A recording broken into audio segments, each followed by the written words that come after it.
We're looking at the disapproval rate of Kamala Harris. 51.4% of Americans are stating that they disapprove of Kamala Harris, and roughly 38% are stating, or rather 37.8% are stating that they approve of Kamala Harris. Okay? And when we look at her two potential top running mates, we have to understand that Michelle Obama won't be in the picture. There will be no female running mate. That's an automatic failure for the ticket because they have to galvanize, they have to attract, they have to steal, they have to pull some votes away from Donald Trump. Okay, those people on the fence who may lean red, who may lean conservative, those independents, they need a white middle-aged man anywhere from 45 to 60 years of age in a very high position, stating that they can run like the Pennsylvania governor, Josh Shapiro, as well as the governor of California and Gavin Newsom. Now, they're basically stating that Gavin Newsom is more attractive than Josh Shapiro because Josh Shapiro hasn't really done anything significant to date. And family, we still live in a racist country, no matter what anyone tells you, because we have to understand that white supremacy dominates the entire globe. And as long as they dominate the entire globe, someone of Josh Shapiro religious affiliation, they're already going to see as a threat to some degree. They are going to see a threat to some degree. But let's talk about Gavin Newsom. As you state, if you see here, family, he's 56 years of age. And we're going to kind of be doing a compare and contrast of both Gavin Newsom and Josh Shapiro. Because when we talk about Newsom's strengths, a lot of people like to believe that he's a champion for climate change, pushing for California to be a leader in renewable energy. He signed some bill, I believe it was SB 100, and that bill mandated California electricity to be 100% carbon free by 2045. So we're looking roughly at 21 years for California to be 100% carbon free. He also expanded the healthcare to illegal immigrants and fought for stricter gun laws, and that was under AB 893. And the reason why I like to give you this great level of detail so you can go research it for yourself, right? Because I may be slightly biased because we all have a little bit bias in us, but nonetheless, when you have the information, you can go verify it for yourself. But when we're referencing Newsom, he isn't without controversy because a lot of people were stating during his whole COVID-19 pandemic, the way he handled that, some people praise him and a lot of people criticize him. The whole stay-at-home orders and the mask mandates were seen as essential, but some draconians by others, right? Some like these are draconian laws leading to a recall election that he survived, okay, because they had to do a recall election, but it definitely left a mark. It definitely left a mark. And when we turn to Josh Shapiro, governor of Pennsylvania, Shapiro's rise have been criticized, or rather I say characterized by a strong focus on justice and integrity. Because as the Attorney General, we have to understand he tackled Big Pharma, holding them accountable in the opioid crisis because it was going rampant through Pennsylvania. But when we look at Shapiro's record as governor, I guess we can highlight his commitment to some of the workers' rights and education because he did push for increasing the minimum wage and improving public school funding. And I think, was it Newsom or Shapiro who was trying to raise the minimum wage in their state to $15 from $7.25? I cannot believe that any of those states, Pennsylvania is very expensive as well as California. We understand that California is more expensive than Pennsylvania, but in their own right, in reference to the cost of living, both of them are very expensive to live in. Okay. So I think before we kind of do the contrast, let's compare them.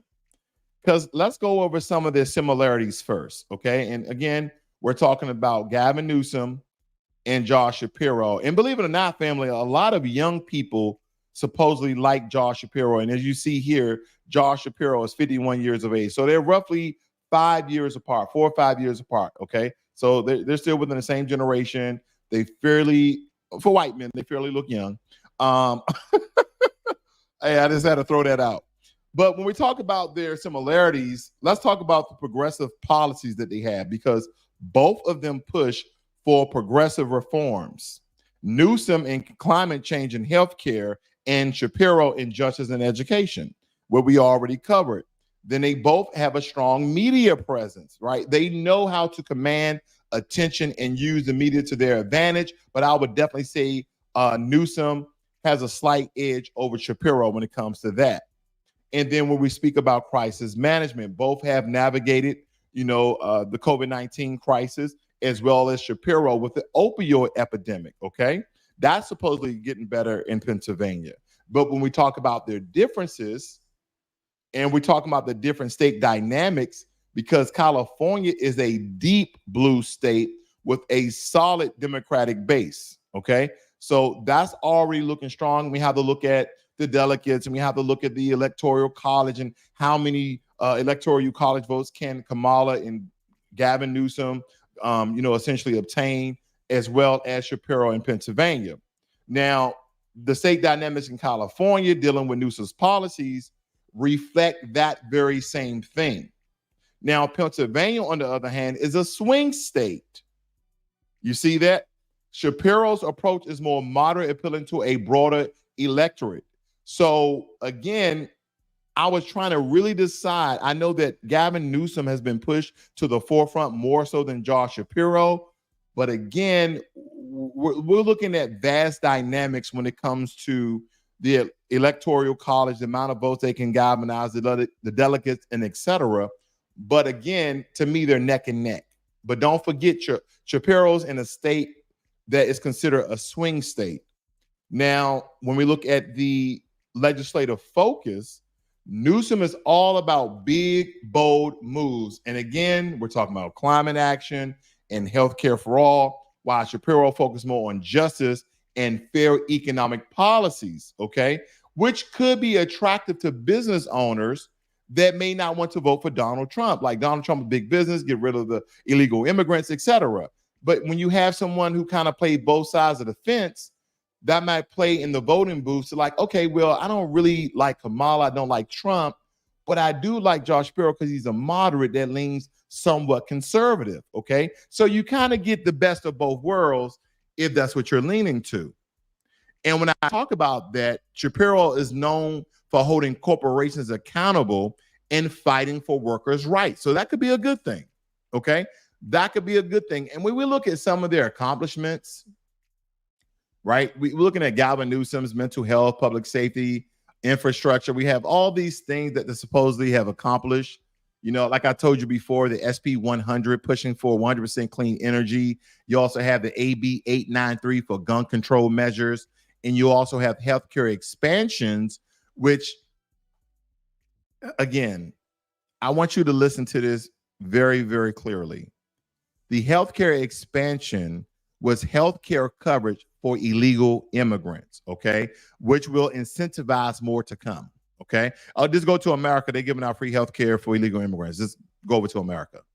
Now, when we move to Josh Shapiro, okay, when we move to Josh Shapiro, and we're talking about a lot of the things he have done dealing with the opioid lawsuits, holding Big Pharma accountable. You also have the PA fair funding formula, ensuring that fair funding for schools. I don't know how significant that was. And then you also have the minimum wage increase that's advocating for higher wages for the workers there in PA. Now, when we're talking about Newsom and his weaknesses, he has an aggressive stance on certain issues that can essentially alienate moderates and conservatives, right? Totally, they say Gavin Newsom is totally Democrat, he's totally liberal. We can't even rock with him like that, right? Even with the recall election that exposed vulnerabilities in his leadership style. So those are things that we really should look at as well, okay? That we analyze them. And when it's Shapiro, and I stated this before, family, he's moderate. His approach may not be to excite that progressive base as much, but when you talk about the political climate in Pennsylvania, he often has to compromise, which could be seen as a lack of boldness. Now, there are just some weaknesses there that we have to look at them very starkly. Now, as I was getting down, when we're talking about the different sort of legislation that Gavin Newsom has passed, right? You have the AB 1279, the California Climate Crisis Act. You have the SB 1020 that established clean electricity targets. Okay, that's part of the whole 100% carbon-free footprint by 2045. You also have the SB 905 that advances carbon capture and remove technologies while banning enhanced oil recovery. A lot of people don't like that. A lot of people on that drill, baby, drill. And then we're talking about the housing and homelessness, right? The AB 434 enhances accountability for housing and eliminate violations, facilitates housing development and owned by higher education and religious institutions. Then you also have AB 1485 that essentially strengthens enforcement of housing element laws by the Attorney General. He has other segments that he's working on when it comes to worker rights and economic justice, health and public safety, educating the youth, technology and innovation. We have a whole slew of bills from Gavin Newsom, but the question is, what has he done that has been significant for him to rise to the top candidate for the VP to be Kamala Harris running mate to win the presidency from Donald Trump and J.D. Vance? I'll leave it up to you, family, because I have a whole slew of legislation I can run down, but I can tell you there's nothing being significant, okay? Because the cost of living in California is astronomically high, where even rich people are moving from California to states like Florida and Texas and even Alabama and Missouri, where they're buying 2 or 3 houses because a 1,500 square foot house in California are running about $1.5 million. Okay, and as I stated before, if you look over here, family, creating good paying jobs, training the next generation of workers, cutting the red tape, etc., etc., etc. And then we go over to Ben Shapiro. Now, he has a lot of stances that a lot of these things have not come into fruition. I'll just read off a couple of things that you guys might not be aware of, like the Paul Miller's Law, also known as Senate Bill 37. And with this law, it bans the use of handheld devices while driving. Really? Really, you would think that would already be a rule, but that's something he implemented. He also has something called Clean Slate 3.0, and this is the expansion of the Clean Slate law that continues effort towards criminal justice reform by automatically sealing certain criminal records, which helps individuals with past convictions reintegrate into society. So I wonder, when they ask you on these applications, have you ever been incarcerated? Do you have a felony? Will you be allowed to put no?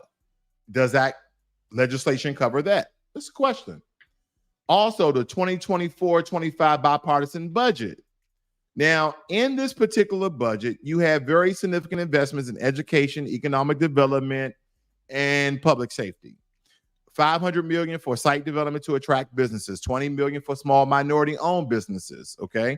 That's most likely Hispanic, Asian, and not Black. I'm pretty sure they're going to get 1 or 2 Black people in there, but we know we haven't seen any significant changes, okay, family? Again, I'm giving the information. If you want to fact check this, indeed, please do. He also increased funding for higher education, including $120 million for scholarships and grants. $30 million for career and technical education programs, support for dual enrollment programs for high school. He's done some things that deal with agriculture investments, health and safety legislation, economic and workforce development. Now, these are some of the things you see on your screen here, family, of the pocketbook issues here. It says that he promised to lower costs for consumers. Shapiro promised to eliminate 11% sales tax on cell phone services, enact a $250 gas tax refund for every personnel passenger car that is registered in the state for up to 4 cars per household. That's pretty cool. What is the status on that? Shapiro has not been presented with a bill that would adopt these goals. You know, I hate some of these middle of the road, independent, supposed to be non-biased websites, because you know full well that the governor of Pennsylvania can just tell somebody to write a bill for what he wants. Okay, that's very misleading. Promise promised. Shapiro emphasized raising the state's $7.25 per hour minimum wage rate to $15 an hour on the campaign trail, saying that it needs to be done. The status. In his first budget address to the legislator, Shapiro asked state lawmakers to work with me to finally raise the minimum wage to $15 an hour. Family, we're talking about Pennsylvania. Pennsylvania is up north. That's expensive. Pennsylvania is a couple of hours from New York. Guess who also has a minimum wage of $7.25? Texas, which is a southern state. So these two don't really meet the mark when you're talking about the minimum wage of Pennsylvania and the promises that he's made to his constituents, which is his voting base. Okay, I'll read one more for you guys. Pennsylvania has one of the highest corporate net income taxes paid by businesses, and they are headquartered in the state and based on their total profits. In the U.S., Shapiro wants to lower the state's CNET to 4% by 2025 to attract more business to the state. And then, of course, you stay here that the state needs to continue lowering the CNET. He didn't include a formal pitch to do so in the year's budget proposal. What am I getting at? They have a lot of legislation and proposals, but they really haven't done anything that significant to really move the needle from one to another, meaning to really separate themselves to be the top running mate for Kamala Harris. Now, one thing that is very significant anytime you speak about California, you have to speak about the homeless rate, because a vast majority of the homeless by percentage, not simple numbers, by percentage are foundational Black Americans. Look at these numbers. Now, I'm not going to break this down by race. I'm just going to do a tally of the total homeless rate there in California. Now, we're looking at this. It states here that California has 28% of the nation's total homeless population. Family, they have almost a third of homelessness in California. So you have super mega rich people with athletes, entertainers, etc. And then you have the poor people. California and New York are almost turning into third world countries in some degree. And California would be like a Colombia, very beautiful on one side, very trashy on the other side. And in New York, the only way you can kind of get away from the riffraff, you kind of go deep in some of the boroughs, right? You kind of get some of those housing communities where Black people are still running around those really nice neighborhoods. But family, this is what we're talking about here. California in all had unsheltered rates greater than 70% when we're in referencing Oklahoma and San Francisco. And this is coming from SenateHousingCommittee.gov. It has a PD file. You guys can go read it for yourselves. And they state here, again, I'm just reading some of the headlines. I'm showing you the sources so you can cite them yourself. California homeless population may have increased as much as 7.5% between 2022 and 2023. California had 161,000 homeless people, which accounted for 28% of the nation's homeless rate. This is California. This is California. So when we're talking about Newsom, Shapiro, it really doesn't matter, family. Neither one of these candidates, in my opinion, are strong, but it's more than likely that she's going to choose one of these two popular, okay? Again, popular governors, okay? More so, I'm thinking because Gavin Newsom, he kind of tantalized and lured in Black people with the whole reparation task force. You hear nothing about that now, do you not? You hear nothing about the reparations task force out of California. You hear nothing of it. Because when we talking about, again, let me go back over these two guys. Because we also have to bring up some of their failures, right? When it comes to foundational Black Americans. Because both of them have lack of specific policies for Black Americans, as well as Kamala Harris. But there's going to be a lot of people going out for Sister Girl, the Ski Weed crowd, the Divine Nine. And I have nothing against those Black Greek sororities and fraternities. I have nothing against them. But they're going to try to galvanize people who probably wasn't going to vote, who was going to be on the couch, who was just going to opt out of this one because there's nothing on the table for Black Americans. Because let's look at it this way. Gavin Newsom had been the governor of California since 2019. And before that, he was the lieutenant governor and the mayor of San Francisco. Despite all those years in power, where are the target policies for the Black communities, knowing that California is a failed state when it comes to Black Americans? It's too damn expensive. Now, I've never been to California up until last year or the year before last. My wife took me as a trip. Whether it be the nice hotel we stayed at and some of the nice dinner she, introduced me to, everything was expensive. I like, babe, yeah. How much is this a night? We're talking about a very swanky, nice hotel, and I think it was like $800 a night. And that was the low rate. And that was for the small room, okay? So these are some of the things that we have to look at when we're looking at these presidents of the state, okay? Governors are just like presidents of their state. That's why I stated that. In case you ever hear me use that terminology, presidents of the state. I'm talking about governors. Reparations. Gavin Newsom, Josh Shapiro. Gavin Newsom, Josh Shapiro. Zilch, zero, none, nothing, donut. Because when we talk about Gavin Newsom again, and I brought this up, the California Reparation Task Force that was established during the pandemic in 2020, and for a lot of Foundation Black Americans, we believe that was a step in the right direction. But where's the follow through? Task forces and commissions are great. But as Black Americans, we need concrete results. We haven't heard anything. We haven't heard crickets. We haven't ever heard that. The recommendations for the task force still haven't translated into direct actions. We haven't heard it. We haven't seen it. We haven't felt it. We didn't see anything in the bank account. But meanwhile, Black Californians continue to face economic disparities, housing discrimination, and over-policing. Hey, Gavin, where's the urgency?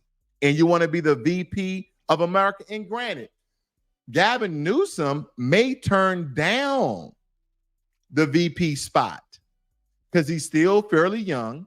He still seems to have some sort of charisma in the media. So he like, I don't want to get on a losing ticket with Kamala Harris. There's a 50-50 chance. This may hurt my chances of running for president for the next 4 years. So I'm just going to bow out. Okay, he may do that. That's a possibility. And we're talking about anti-hate crime legislation. We know in 2021, California passed several hate crime bills. Did you guys know this? In 2021, California passed several hate crime bills in response to the rise in hate crimes against Asian Americans. But again, where are the specific measures to protect Black lives? We don't need to go back to George Floyd. We are still having police to kill Black Americans unarmed, unprovoked. Young ladies with pots in their hands. If you guys are familiar with that recent story. He said he thought that she was going to throw boiling water on him because she said, I rebuke you in the name of Jesus. Lord have mercy. Now, we've been talking about this for quite some time. We're talking about qualified immunity, which allows police officers to escape accountability for their misconduct. And it's a significant barrier, family, to justice for Black victims of police violence. There's been no significant push from Newsom to eliminate this doctrine. California remains a state where Black people are disproportionately stopped, disproportionately searched, and subject to a force by police. And you know that California have all those police gangs. That's not even a secret anymore. And where have Gavin Newsom been on this issue? Silence of the lambs. He's been silent. He's been very, very silent. But if we turn our attention over to no other than Josh Shapiro, the good old governor of Pennsylvania, again, he's made some headways by reputation and, fighting against the opioid epidemic. And I guess he done some things with voting rights, which is a misnomer, which is just totally a waste of time in my opinion. But Shapiro, he has focused his attention on broad issues like public safety and economic development, which, while important, don't really address specific needs of the Black community. See, if you guys are just tuning in, family, the first half of this segment was a compare and contrast for the American citizens of both Josh Shapiro and Gavin Newsom. And now we are talking about how they are insignificant and or significant for foundational Black Americans. Okay, so if you want that segment, go ahead and run it back a little bit. But Josh Shapiro's family, we need to understand that his policies often fail to consider the unique historical and systematic challenges that are faced by Black Pennsylvanians, right? Because we're talking about cash payment reparations. And when it comes to reparations, Shapiro is MIA. He has not made any significant moves or statement in support of cash payments or other reparations for us. So basically, this is a glaring omission, especially consider Pennsylvania's history of racial injustice and economic exploitation of the Black family. What a Black anti-hate crime bill. We knew that Gavin Newsom, all of his hate crime bills had to do with Asian Americans. What about Josh Shapiro?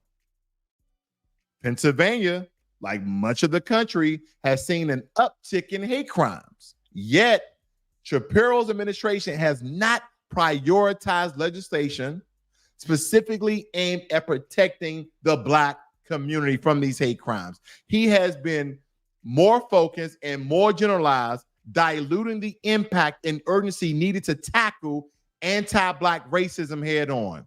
Qualified immunity, okay? Just like Newsom, Shapiro has not taken a strong stance against qualified immunity. Police accountability remains a significant issue in Pennsylvania, with Black residents who are disproportionately affected by police violence and misconduct. Shapiro has been very reluctant to tackle this issue directly, which is a red flag for us all. So Gavin Newsom and Josh Shapiro may seem like decent candidates on the surface. Their records show Black people a distinct lack of implementing any legislation in support of us. We need these politicians who will fight for reparations. We need these politicians who will eliminate qualified immunity and pass a Black anti-hate crime bill. That is what we need, and that is what we are owed. We can't just settle for politicians who offer lip service without delivering real change.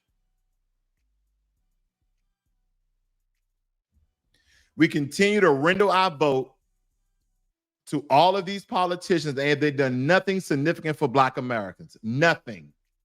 Nothing. Now, let's talk about Kamala Harris. I'm back on her. I can't let Kamala Harris get away with this, okay? Because a lot of people have been questioning Kamala Harris' parents' ethnic as well as hers. Is she Black? Is she this? Is she's 100% Indian, et cetera, et cetera, et cetera. But before we get into Kamala family, I think Kamala Harris needs an introduction. Kamala Harris needs an introduction. And bear with me. You think you just fell out of a coconut tree? Hello. I want to talk to you. Okay, I can first. What? They want to know You said Over there after two.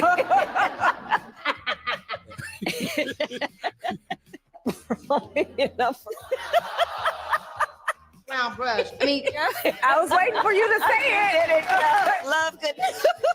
You're like, how she always got to say you in the You may clap. And your answer is part of the job. So. Jesus. Okay, she don't need that. Sure. okay. You're welcome. Pull out a Venn diagram. call her laughing Kamala. Ever watch her laugh? She's crazy. You know, you can tell a lot by her laugh. No, she's crazy. She's nuts.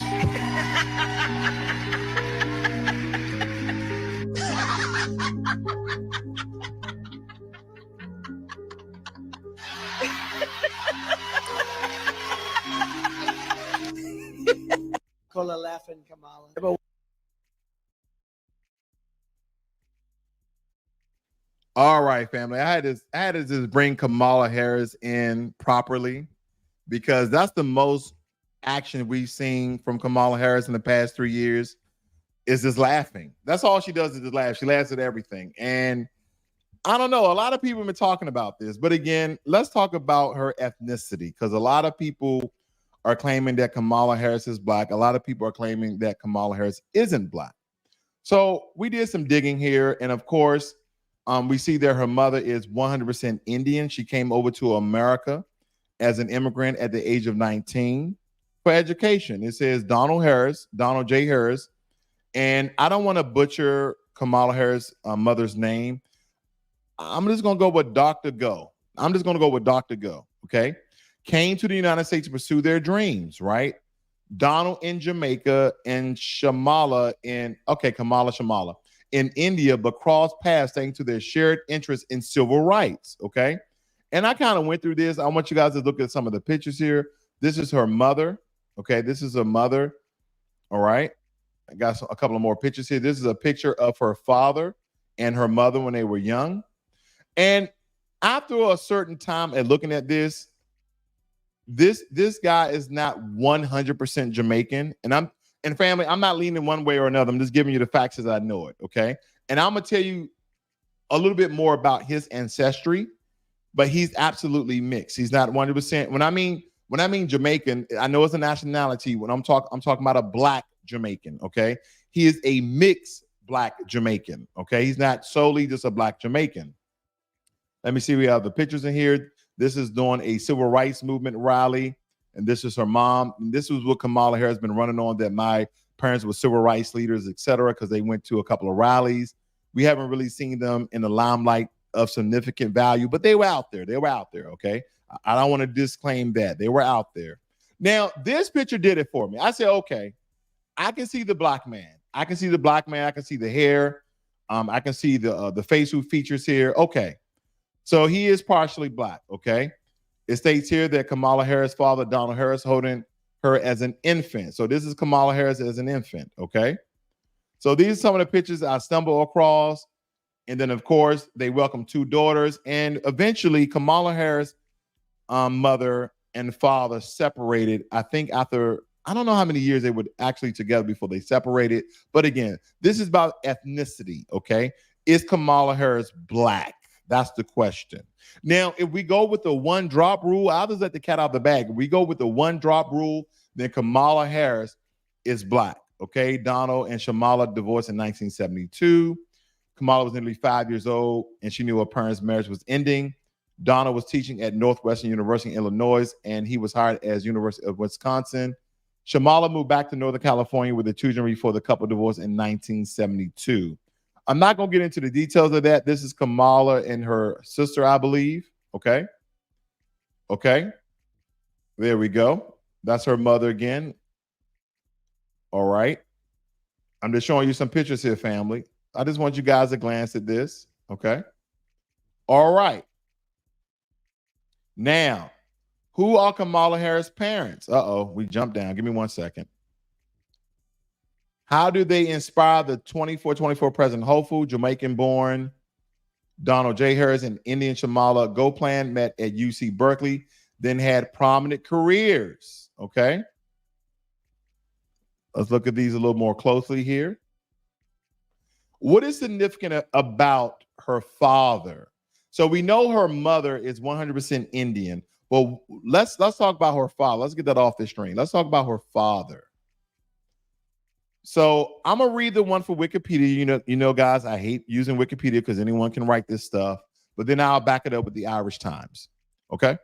So it states here, Donald Jasper Harris was born in Brownstown, St. Anne Parish, Jamaica, the son of Oscar Joseph Harris and Beryl Cressing Harris, nee Fegan, who were Irish and African Jamaicans. They were Irish and African Jamaicans. As a child, Harris learned, I don't know how to, the catechism, was baptized, confirmed in the Anglican Church, and served as an acolyte. Now, Disney has a show called The Acolyte as well. If you guys want to go check that out. I don't know what that means, but anyway.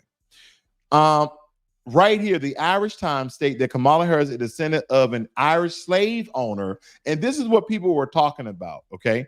This is what people were talking about. Now, what people are not understanding is that Kamala Harris' father is part Irish, okay? He's part Irish, and Jamaican, again, is a nationality, because we understand Jamaicans are essentially Africans that were brought to Jamaica, or they migrated there prior to slavery.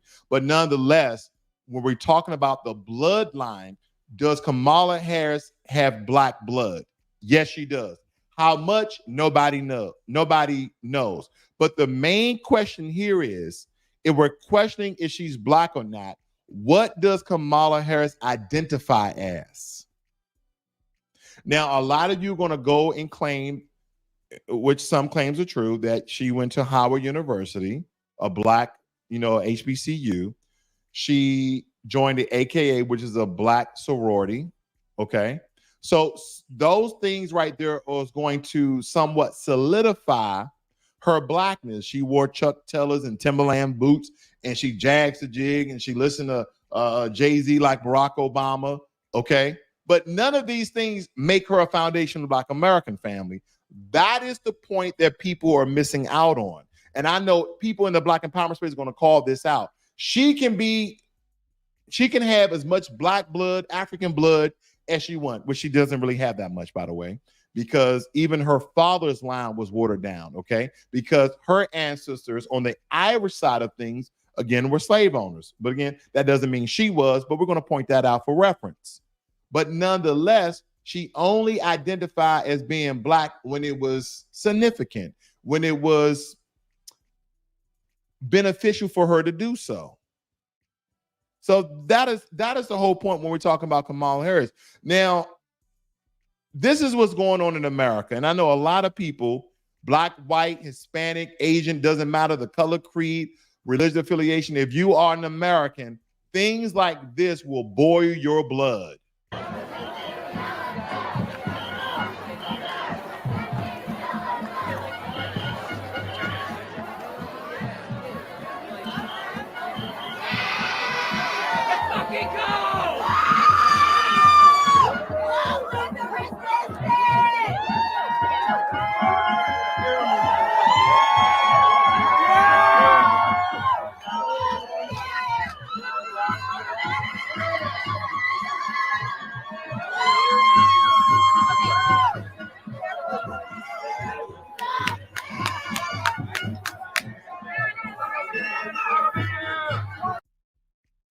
So, family, this is what's going on right here.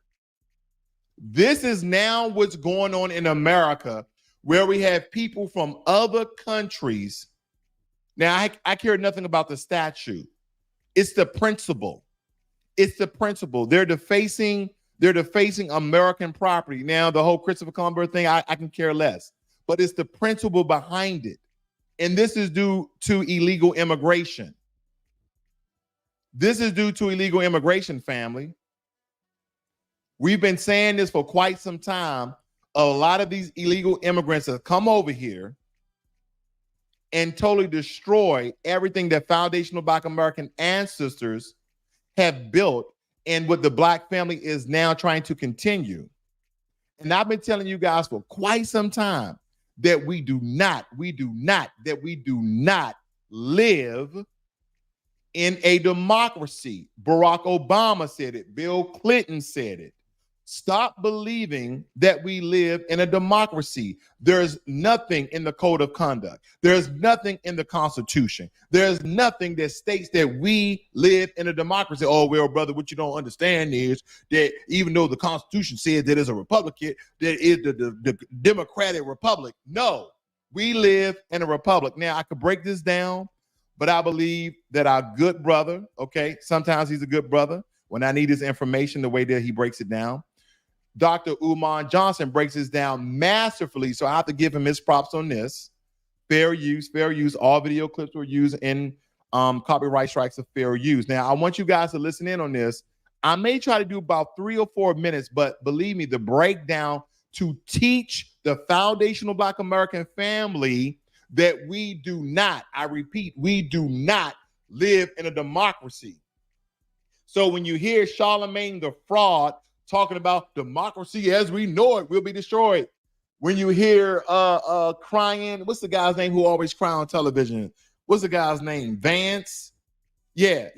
We live in a democracy. Family, again, there's nothing legislative on the federal level to state that we live in a democracy. We live in a republic. And I want a masterful breakdown from my good brother, Dr. Umar. Democracy. The people do not choose the president. Presidents are publicly confirmed by the Electoral College. It is the Electoral College that votes for the president, not the people. Now, based on your popular vote, whoever wins the popular vote in a state generally will carry all of the Electoral College votes for that state. But the electors of that state are not required to vote for the person that won the popular vote. So, for example, you beat me in Pennsylvania for the popular vote for president of the United States. You clearly won the popular vote. The electors for the state of Pennsylvania, 99.9% of the time, will vote for you to be president because you carried the popular vote. But they are not required to do so by constitutional law. And the reason they are not required to do so by constitutional law is the United States government is not a democracy. It is a republic. It is not the rule of the majority. It is the rule of law. That's why the word democracy is not in the Constitution. This is not a democracy. It is not the rule of the majority. It is a republic, the rule of the law. And who controls the republic? The aristocracy, the elite financial powers of this country. That's who really chooses the president. Now, if that is the case, why so much attention is put on the popular vote? Because since this is not a democracy, it is important to keep the illusion of inclusion alive and well. When people don't think they have a say in government, they overthrow it. When people don't think they have a say in government, they spark revolution. When people don't think they have a say in government, rebellions happen. So it is important for the power structure, the media, the corporate oligarchy to manipulate the American collective consciousness into voting for the person they pre-selected. It is important that the people.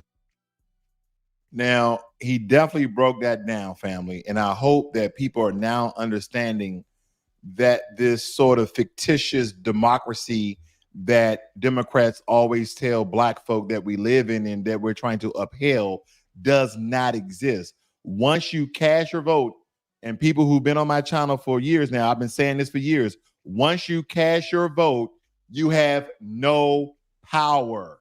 And when we look at Republicans and Democrats and how they differ, okay, how they differ. Look at this, family. Look at this. We're talking about the Republicans and the Democrats, because when we're looking at democratic values, we're talking about social equality, government intervention, which is support for a larger role of government in regulating the economy and providing social safety nets, progressive taxation. Democrats advocate for higher taxes on the wealthy to fund public services and reduce economic disparities. Environmental protection, strong focuses on addressing climate change and promoting renewable energy. Civil liberties, defending of individual rights, including LGBTQ, women rights, and productive rights. You don't hear nothing about Black folk, okay? Nothing about Black folk. Healthcare, support for universal healthcare or significant government involvement to healthcare. Then we go to the Republican side of things. They're all about limited government, preference for a smaller government with less regulation and more power given to the states and local governments, because they understand on the state level, that will impact you more so than a federal level. And for those who are new to my channel, I'm not Republican, I'm not independent, I'm not a Democrat. Just giving you the facts as I know it. Free market economy, which are the Republicans are for. Emphasis on deregulation, lowering taxes. Now, lowering taxes, we know that's mostly for businesses and the wealthy, okay? But basically minimum government interference in business. They're more so about traditional values. They focus on conservative social values, including opposition to abortion and same-sex marriages, okay? All about family and religion, etc. National security, strong emphasis on the military. So a lot of those vets may vote for Donald Trump just to get increases or more benefits, right? But when it comes to those hardcore patriots that are non-racist, those hardcore patriots who are not Patriot Front, etc., those non-racist white supremacy group, Americans want strength in national defense, and one of them have to deal with illegal immigration and continue building the wall. Now, a lot of people believe that the wall will be insignificant. Hey, it may just be a deterrent to slow down. Oh, it's going to cost the American government trillions of dollars. Well, we already $35 trillion in debt. What does it matter now? Then we have to bring this up anytime you bring a Republican or conservative, the Second Amendment rights. Okay, strong advocacy for gun ownership. But again, I do believe in checks. We need to be checking these people with guns. Fiscal conservatism. They focus on reducing government spending and balancing the budget. Now, when we talk about Republicans and we talk about Democrats, a lot of people say, well, conservative is different from liberal, even though we coincide liberal with Democrat and conservative with Republican. So, conservative, tradition and stability, right? They value longstanding traditions, okay? And they're cautious about rapid change. They're very slow. Okay, conservatives, they're about individual responsibility that emphasize on personal responsibility and self-reliance over government assistance. See, a lot of these things were trapped inside the Project 2025. And again, as I told you before, Donald Trump has disavowed the notion that he's connected to Project 2025 because he has his own agenda, Agenda 47. Again, I'm going to tell you this. Agenda 47 has elements. It has some foundations of Project 2025. There's some strong residue that resonating within Agenda 47. So don't be fooled. Go read it for yourself. Please read both Project 2025 as well as Agenda 47. And when it comes to Agenda 47, let's go and look at Donald Trump mini videos that he has on it. Conservatism. Being a conservative, economic freedom. They show strong support for free market principles and reduce government regulation. And then nationalism. They prioritize national interests and often skeptical, okay, of international organizations and agreements. And last but not least, law and order, right? They have a strong focus on maintaining law and order. And then we get to the liberals. Right? Progressive and reform, emphasis on progress and social reform to address injustices and inequalities for certain communities. Okay, I'll just say certain communities, you already know who I'm talking about. Social justice, they focus on achieving social justice and equity for people of color and marginalized communities that don't include Black people. I got that in very quickly. Government role, they show support for a very significant government role in addressing social and economic issues. Environmental protections, for some reason, they're all about advocacy for measures to combat climate change and protect natural resources. That's why it's so hot, climate change. And I'm not leaning one way or another. Is there a climate shift happening? Possibly so. I only have one question, okay? And this is not to refute or debunk anyone. We don't essentially know how old the Earth is. The only thing that we have proof of that the Earth is possibly moving away from the sun every year, 0.6 inches. The only question is I have, do we have enough data to understand that the Earth may be in a cycle, that this has already happened before, where the polar caps have melted and then they came back? I don't know, okay? I'm not an anthropologist or archaeologist or astrophysicist. I'm none of that. I'm just asking questions, okay? Then you have the moderates. right? You have the centrist approach, and this is kind of how the moderates operate, because they hold views that are in the middle of the political spectrum, often, blending elements from both conservative and liberal ideologies, also known as independents in some regards. They tend to focus on practical solutions and willingness to compromise on issues to achieve some sort of bipartisan support. They're very flexible, right? They're open to different perspectives, and they're less rigid in political beliefs, often evaluating issues on a case-by-case basis. They're in the middle of the road. They believe in incremental change, right? Preference for gradual change rather than radical shifts in policies. So when you compare these ideologies, Democrat versus Republican, Democrats prioritize social equality and government intervention, while Republicans emphasize limited government and traditional values. Conservatives versus the liberals. Conservatives focus on tradition, individual responsibility, and economic freedom, where liberals emphasize progress, social change, and government intervention. And then last, we have to talk about the moderate versus them all. Moderates seek a centrist path. Okay, that's what they seek, valuing pragmatism and compromise, and often hold a blend of conservative and liberal views, advocating for incremental change rather than radical change. That's most likely them. That's more likely them, family. This is what we're talking about. I thank you all for joining me here this evening. And hopefully that all of you guys got something out of this, because we have to understand who's going to be in charge, regardless if we are going to vote or not. Because we have situations like this. This police officer has been let go, fired 5 or 6 times prior to him killing our sister. And I want to show you guys this video. Okay, fair use. If you guys are not familiar with this case, Sonia Massey was murdered by a race soldier with a badge. Listen in. Released today shows the deadly police shooting of Sonia Massey.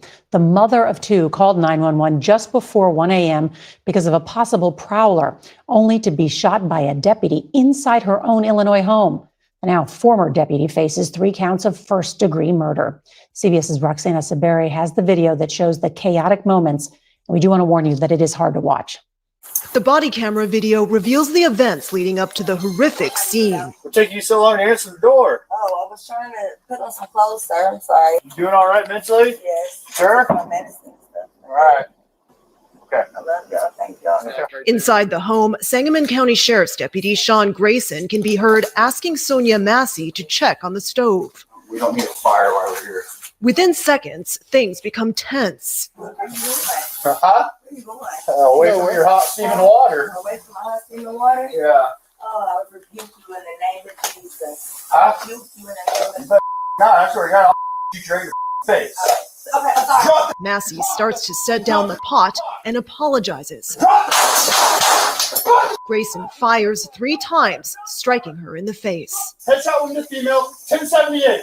Prosecutors say Grayson's partner tried to give the 36-year-old first aid, even though Grayson discouraged him. I'm gonna go get my kit. No, she's done. You can go get it, but that's a headshot. Civil rights attorney Benjamin Crump is representing Massey. So, family, sorry to show you that, but the other police officer that didn't fire his weapon saying, "Let me go get my first aid kit," and the police officer that shot our sister in the head said, "No, she's done for." Now, we know that people have survived from gunshot wounds to the head. We know that. But let me tell you, and then if you kind of have older parents, they used to call certain people devils. Let me tell you why they call these people devils. All right. She said she was going to rebuke me in the name of Jesus and came out with boiling water. That's what all this is. I was standing right here. All right. And that's where he's landed. What do y'all need from us? Just nothing right now. Just hang out there for me. Thank you.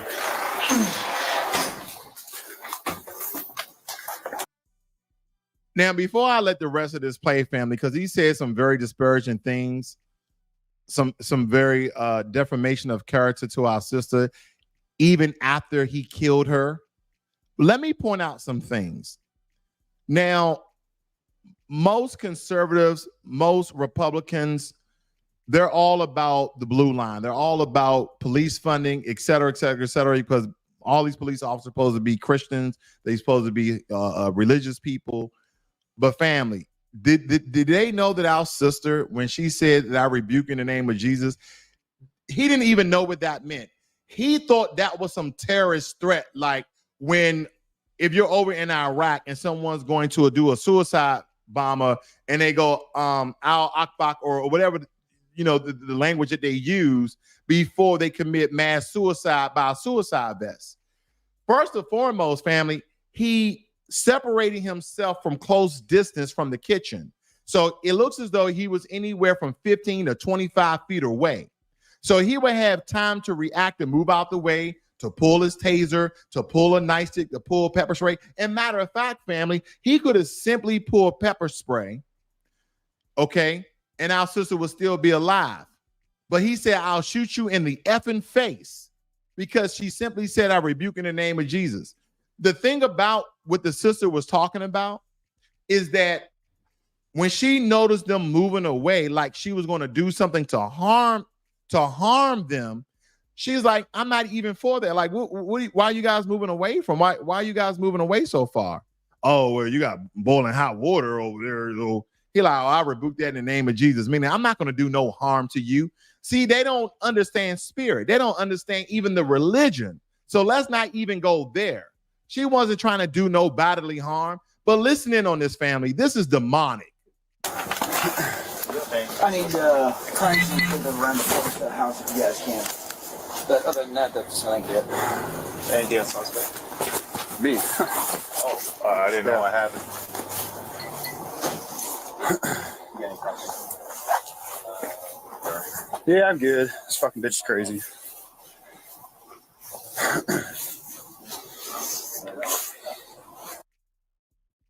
I had to let you guys hear what he said. He said this FNB is crazy.